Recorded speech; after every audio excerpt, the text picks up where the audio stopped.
Welcome to the Building Heroes podcast, where we learn to build heroes in our homes to help our kids be prepared for their life journeys. Hi, I'm your host, Molly Christensen, and I love to encourage and mentor you on your path. Everyone, welcome to podcast 28 of the Building Heroes podcast. So, what do you do to manage the technology in your home? I know this is a big issue for many of us if we've got kids at home, So today's podcast episode, we're going to chat about some ideas of what to do so it doesn't take over our lives and what the deeper principle is when it comes to managing technology. So, have you ever watched Napoleon Dynamite? My kids love that show. Well, at the end of the movie, Napoleon's brother Kip will sing a love song to his new bride at the wedding. And the words go something like this: "Yes, I love technology, but not as much as you see. But I still love technology, always and forever." I would sing it for you, but I can't remember the tune. Anyway, he brings up a good point that technology can actually really compete with our relationships. And I'm sure we have all felt that. So as we go into this, I really want to just address what we can do to manage the technology in our home, because I'm pretty sure none of us really knows how to do this. So I want to address this question that a mom asked too along this line. And this is what she said. So she said, let's talk about electronics. Do you let your kids go on electronics when they're done with all their schoolwork and chores? If so, then for how long? Or do you wait and let them get on only on the weekends or not at all? My oldest child is a daughter, and she loves to create with clay, color and craft, and build Legos during her quiet time. But my 5-year-old son, on the other hand, absolutely loves playing Wild Kratts PBS games on the tablet. For his free time, all he ever wants to do is be on his tablet. I'm debating if I should let him go on every day for about 30 minutes, as long as he's done with all of his other chores and schoolwork and independent copywork practice. Is that too much time? After his tablet, he can play quietly with kinetic sand, Play-Doh, or Magna tiles. I'm just trying to set some boundaries. I'm looking for advice on how you let your kids earn or even use electronics. And I think this is a really good question to ask. And I think so many of us ask this question because we're not really sure. Now, with so many other things in life, we can usually look back into history and try to use that to determine what the best practices are to do in our home. What are the principles there? But with technology, it's really kind of difficult because technology use is completely unprecedented in the whole history of the world. Like, really, we've only had this technology where kids can get on computer games maybe 30, 40 years, and smartphones, that's really only been 10, 15 years, So we've never really had a time like this in the whole history of the world. And, that's thousands of years from the time that we have records for. And we've never had a time where we basically had unlimited access to all the technology, the screens, the information like we do now. And we also know it's not going away in the predictable future. It is here to stay, and we do need to figure out how we want to manage this in our homes. Now, I know there are some parents who say, this is great, let them have all they want. And then we have the opposite side of the spectrum with parents who don't want to let their kids access any technology at all.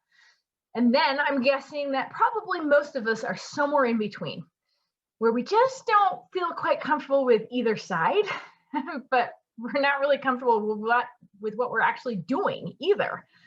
So then we feel guilty about letting them have too much technology, and then we feel guilty about not letting them have any technology, and it's really just a big old mess in our brains. At least that's how it seems like it is for me sometimes, for sure. And I definitely am not saying I have the right answer here, but in today's podcast, I really just wanted to talk to you about parts of our family tech journey and some of the principles I've uncovered and what we've decided to do and why. but I would never try to say that what we've done is going to be best for your family, because you have different kids, you have a different situation, but you also have the intuition to know what is best for your family. So follow that. I think that's key, is that really deep down, we all actually know what's best. It's sometimes a little tricky just because we've got so many outside pressures, and also sometimes our kids don't like it. So I think the right answer is when you actually decide something, what's best for your family, and then you try that out and you keep adjusting it. And if you don't decide, it's never going to feel good for you. So this is probably going to date me a little bit, but about 20 years ago, when my oldest son was around 6 years old, I would let him watch a show most days. You know, it gave me a break, and I figured, oh, it's Disney, it's got to be good. And this was back in the day when we still had VCRs, and, you know, we had to actually rewind the movies. In fact, that's really funny, because now my older kids will tell my younger kids, when you guys are so spoiled, when we were little, we had to rewind our movies, you know. Anyway, there were also video games available then, but we didn't do a whole lot of that because my husband and I weren't really into them much. But this is also about the time when educational software was starting to get really popular. And I'd actually been a software tester for educational games when I was in college. And so I was really familiar with that sort of system. And I thought, yeah, at least playing games that are going to teach you, that's great. I can train my kids to be a genius, and I don't even have to do anything, and their kids are going to love it, right? Well, so it all seemed well and good, except that it didn't, if you know what I mean. Because I started to notice changes in my son and in his behavior. And when he started to watch more than maybe 30 minutes of a show at a time, he would start to get really grumpy. And he would start being like lashing out at his sister. One time I found him, and he was watching a show, a Disney show, and he was hiding behind the couch, but he was just peeking around to watch it because he was so terrified. It was so scary to him, but it was so intriguing that he figured if he hid, he could still keep watching it. He literally couldn't stop himself. And that's when I was like, oh, maybe this is not all fun and games for him. Maybe there's some things that can scare my child too. And then with the video games, he would always just keep begging to do more and more on the computer. And I started to notice that he was losing his creativity. And his go-to was always to go watch something or play a game. And I was like, you know, something just seems off. And that was the mom intuition that was kind of clicking in for me. Now, I didn't know this at the time, but what I was seeing was really a loss of his freedom to choose. Okay, his brain was starting to become addicted to the screen, and so that's always what he wanted to go to, and it was really making him hard for him to choose his emotions and to choose to create and to choose to do other things with his time. So I started to limit his time more just because of these changes I saw. I mean, I really didn't know how this was all affecting his brain. I was just using that mom intuition. And even though at times it definitely seemed like it would be easier to just keep letting him watch and give me a break and not have to deal with the anger, you know, or the begging, I knew it was the best thing for him. So, you know, as I started adding more kids to my family and finding it harder and harder to manage it all with the technology, I did start doing some research. And, you know, at the beginning, there really wasn't a whole lot out there at the time. But over time, I did find out that watching a screen or playing an educational game was what we call a passive activity. So passive just means that he was getting entertained, but he wasn't actively engaging in the activity. So it was kind of like just pouring the content in.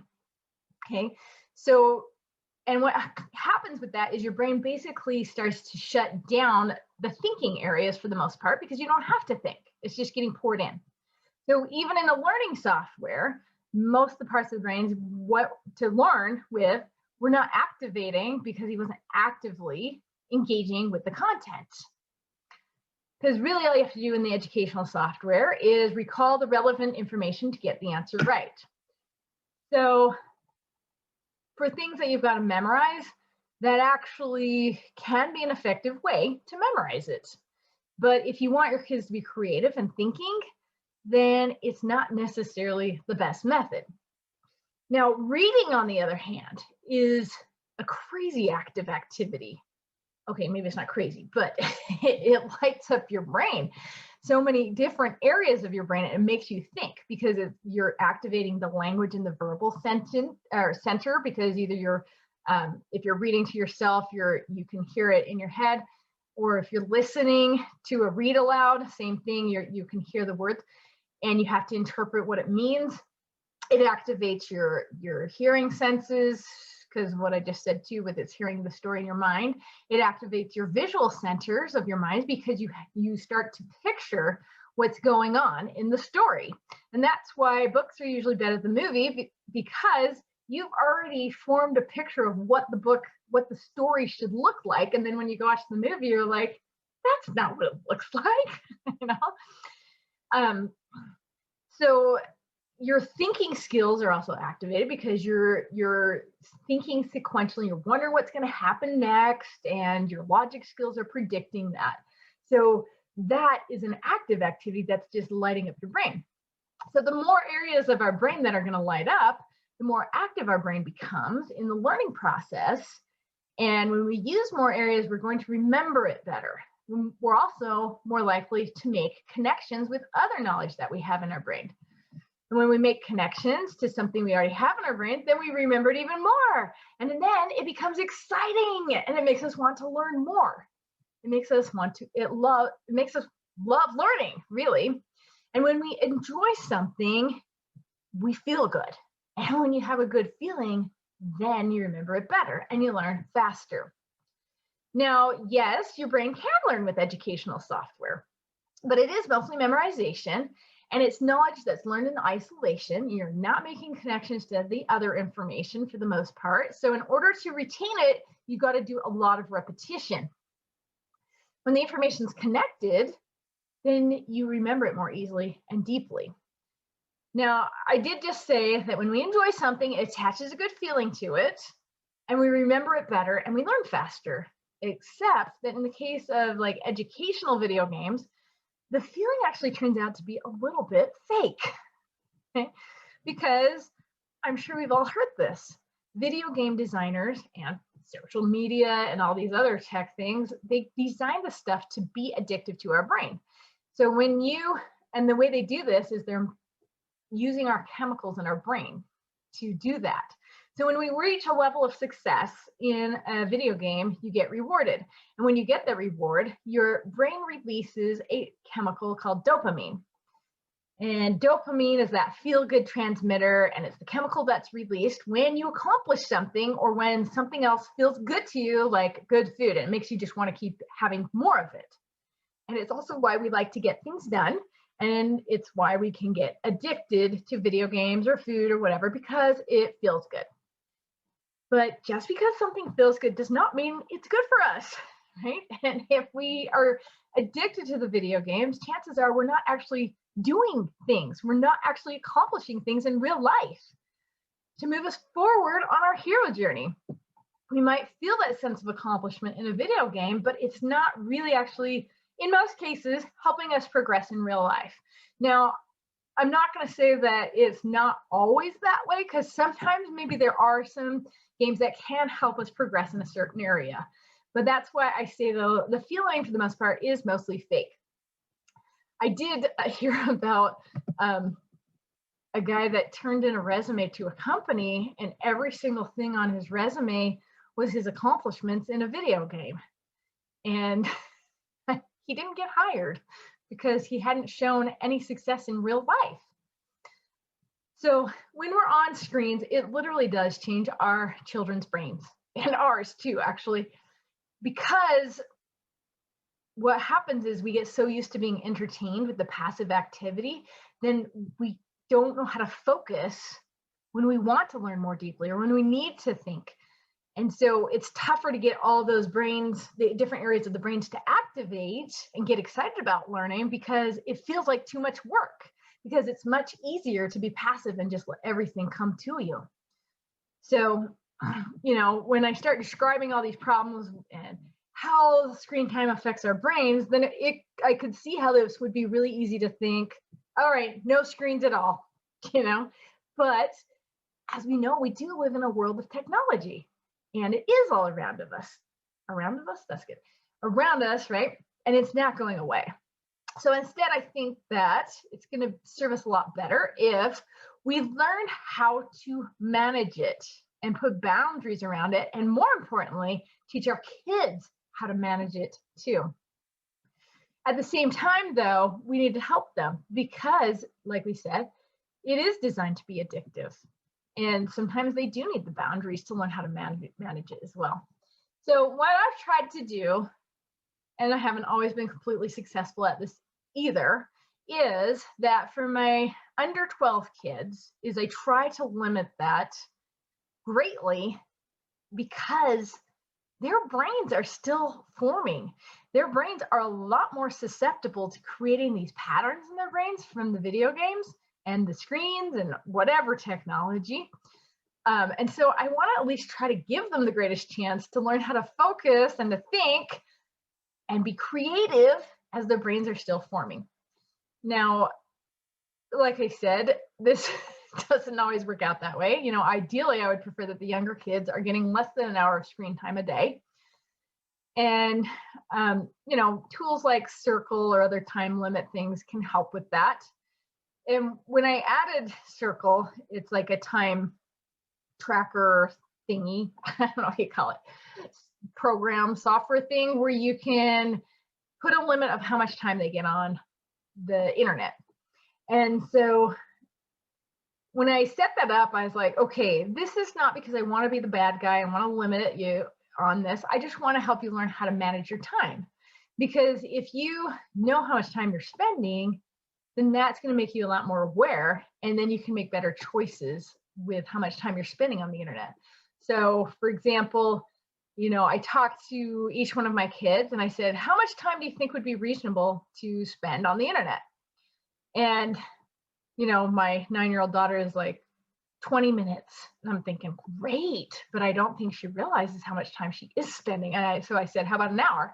So we set it for an hour. And now she's finding, oh, I usually do want to spend more time than that. So that's interesting, right? So the other thing is we want to talk about how we can use technology either as a producer to create things, so we can use it as a tool to create stuff, or as a consumer, where we're just getting entertainment and passive things. And I'm not saying that we should never be a consumer, because sometimes you do want some entertainment, right? But if we want to feel like a successful human being who is progressing, then probably most of our usage should be as a producer, unless we're consciously choosing it to have a little break with some entertainment. But the problem is we can get sucked up into that. We all know that. So the kids can use the internet to do schoolwork, to create things. My 9-year-old daughter has been writing a book on Google Docs. But they can also use it to practice skills like typing or math facts. So I am pretty picky about what educational games they get to use, because I found that a lot of the educational games are more game than education or practice and memorizing this stuff. And so I do screen those first before I allow, especially the younger kids too, with that. Now, teenagers usually are going to use the computer more too, because they're doing more schoolwork, but we use that same principle of trying to be producers instead of consumers. We've also tried really hard not to let our teens have a smartphone until they are 16 years old, because social media is really rough on teenagers, and it can be rough on adults too. And it is getting harder and harder to wait that long, because this is how they communicate with their friends. And sometimes it's actually more convenient for me. But for now, we're sticking with it. although we did get a Gab phone for the last kid when she was 15 and a half. So that's just one of those things you got to decide. Now, I've also started asking the kids how they feel after they spent more time scrolling than they thought they should have. And they usually don't feel, super uplifted. They feel worse. And those feelings are really good to notice and to point out. Now, one thing that a lot of moms do, and I have certainly tried this as well, is to tie screen time as a reward to get schoolwork done. Just like the mom asked in the question that I read earlier, should I let them do it after schoolwork's done? They say, when you finish your math, spelling, and reading, then you can have 30 minutes of screen time. Okay. Now, this sounds very reasonable, but there is a big problem that I discovered with doing this.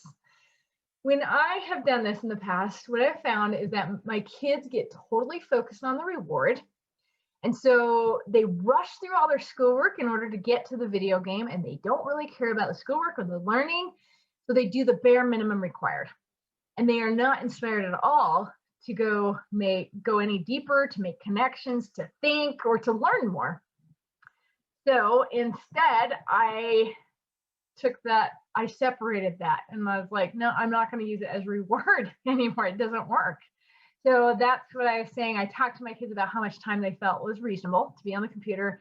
And then I let them use it to be productive, and they're not always 100% productive. And then again, neither am I. They get distracted. But the fact that they know they only have a certain amount of time, it means that they're going to be less distracted than they would be. It means that they can maybe prioritize doing the schoolwork that they were going to do first. And I do also let them ask for more screen time if they have something else productive they need to do. So it's more like I just have the computer available for them to use as needed so that they can use it, but hopefully they're more aware and they're not using it all the time. And it's not a reward. A reward? A reward.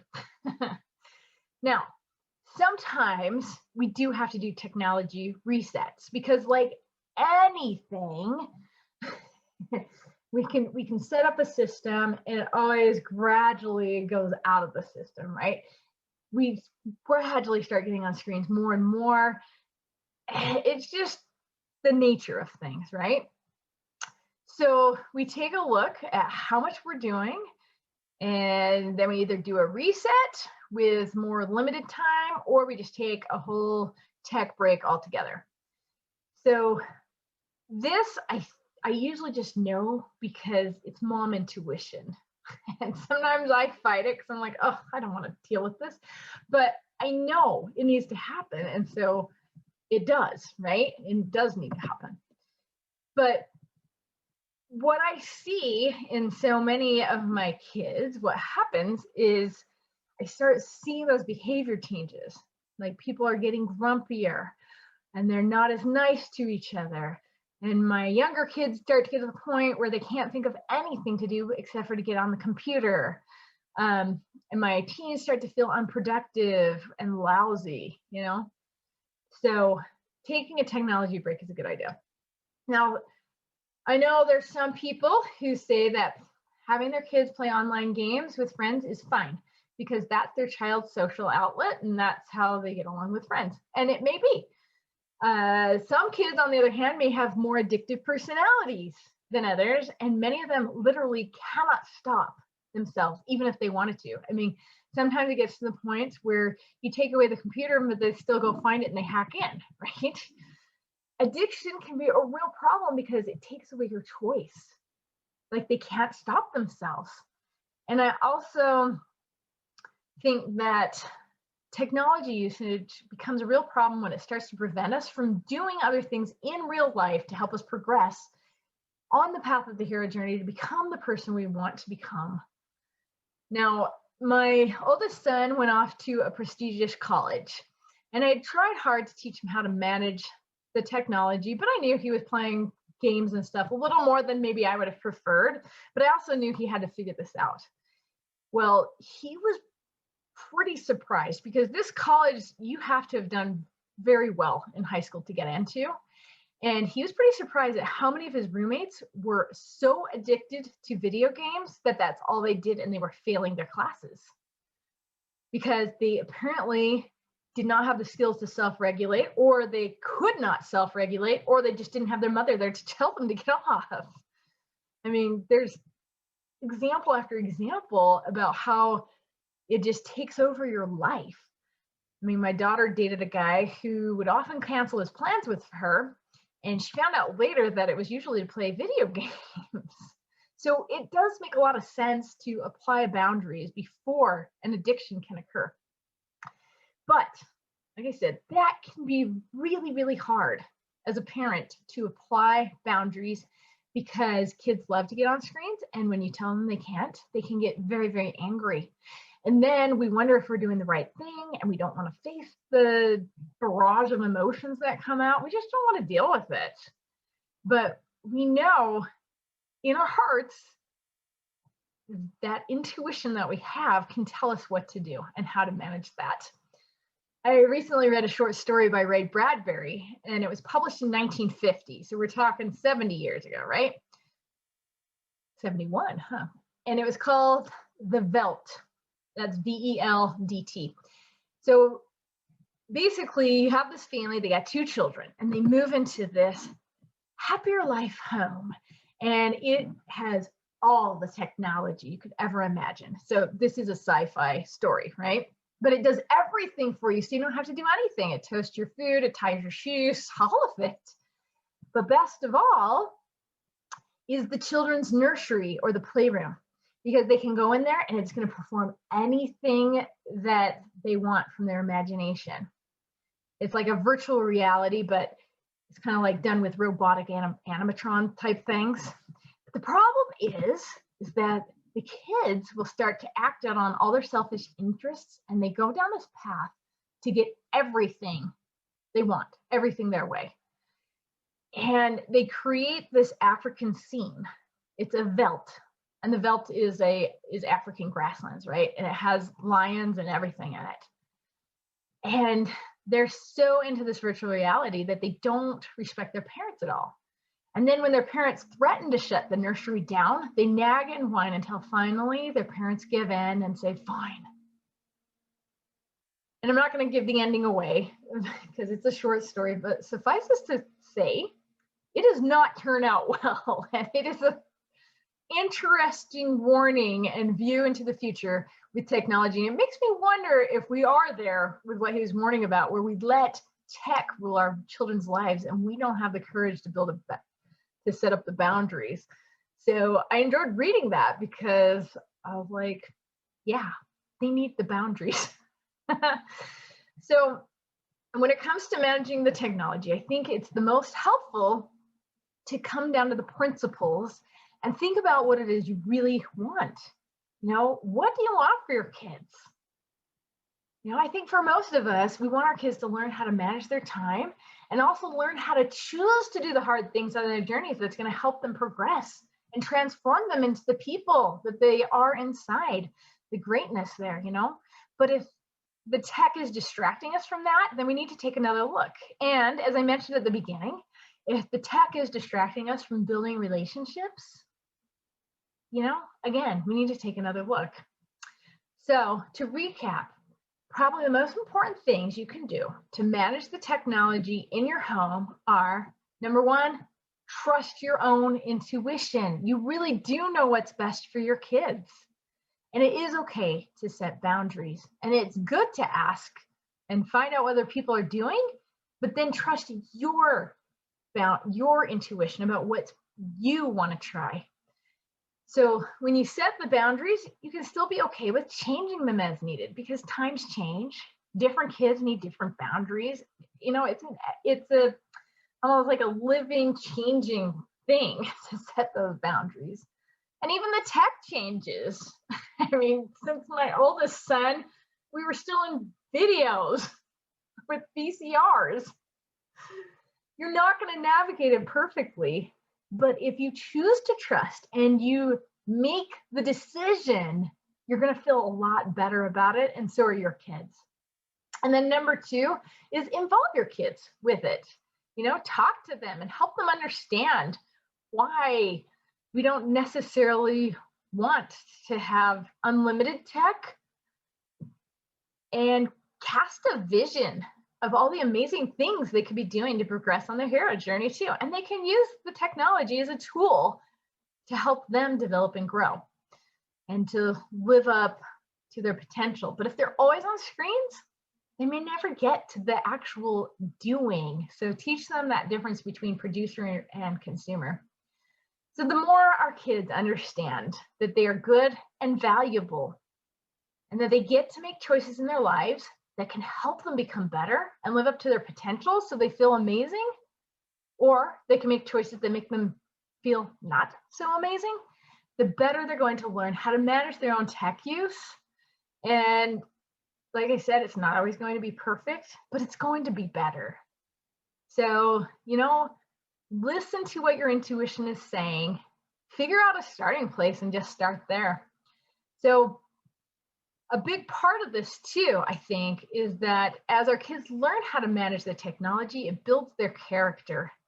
Because if they always get everything that they want, we all know people who get everything that they want, they don't really build a whole lot of character or self-discipline in themselves. So we can look at technology as a great opportunity to help our kids develop that as well.